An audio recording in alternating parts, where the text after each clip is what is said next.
Et bien bonsoir à tous les amis, supporters sportrices parisiens, supporters sportrices de Başakşehir, supporters turcs, bienvenue à vous, supporters d'autres clubs amoureux du football, bienvenue à vous les amis, j'ai le plaisir de vous retrouver pour l'avant-match de Paris Saint-Germain, Başakşehir, 6e et dernière journée de poule de Ligue des Champions.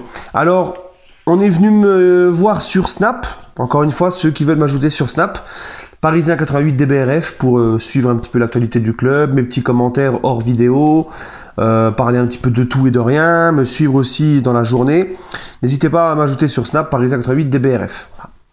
Donc, on est venu voir, on m'a posé la question, mais comment ça se fait que le Paris Saint-Germain est deuxième, alors qu'on nous a dit que c'était le goal average particulier? Je vais tout vous expliquer, vous n'avez pas compris, vous ne savez pas comment le PSG peut devenir premier, éliminé ou deuxième. Tonton Ayoub vous explique tout les amis. Eh bien écoutez, la règle c'est qu'effectivement il y a le goal average particulier lorsqu'il n'y a que deux équipes à égalité de points. Quand il y en a plusieurs, d'accord, quand il y en a minimum 3, quand il y a plus de deux équipes à égalité, donc c'est le cas actuellement, PSG 9 points, Manchester 9 points, Leipzig 9 points, d'accord. Donc là, on ne prend plus le goal average particulier, mais on prend le goal average sur toutes les confrontations, le goal average classique, comme on dit. C'est pour ça qu'on est deuxième derrière Manchester et deuxième devant Leipzig. Voilà. Donc en fin de compte, c'est simple les amis. Si on calcule, le PSG, demain, pour être premier, il suffit juste que le Paris Saint-Germain s'impose. Tout simplement. Peu importe le résultat entre Manchester et Leipzig, puisque si le PSG s'impose, ils auront 12 points.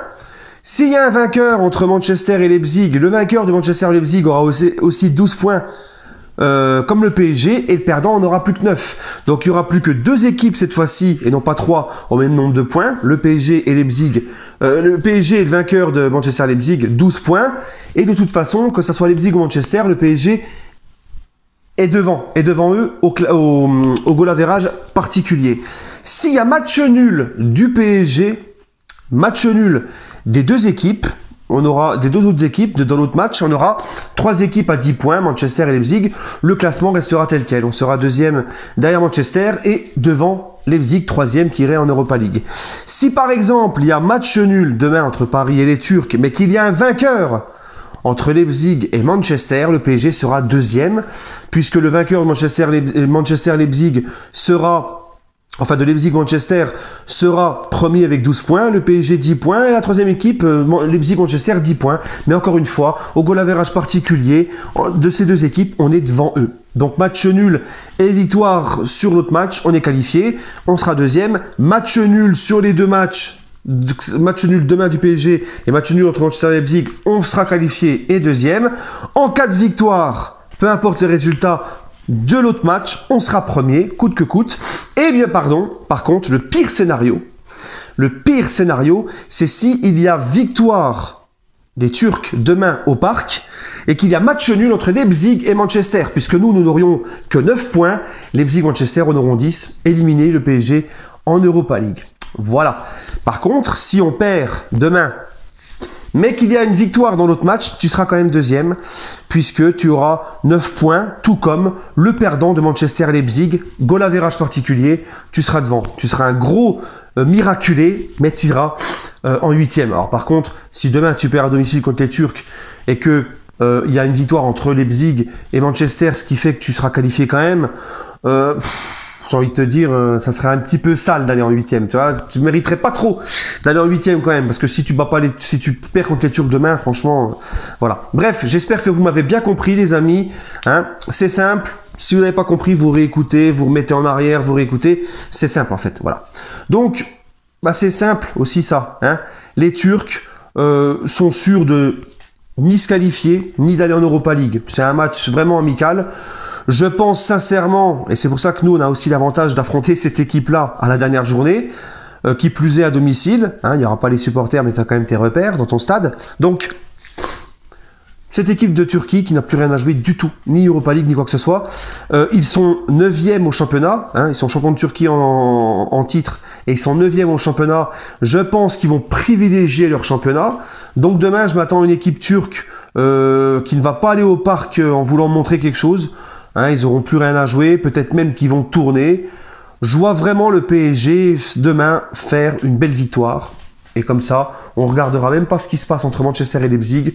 Une victoire et on est qualifié, peu importe ce qui se passe. Enfin, on est premier, pardon. Qualifié et premier, peu importe ce qui se passe. Voilà.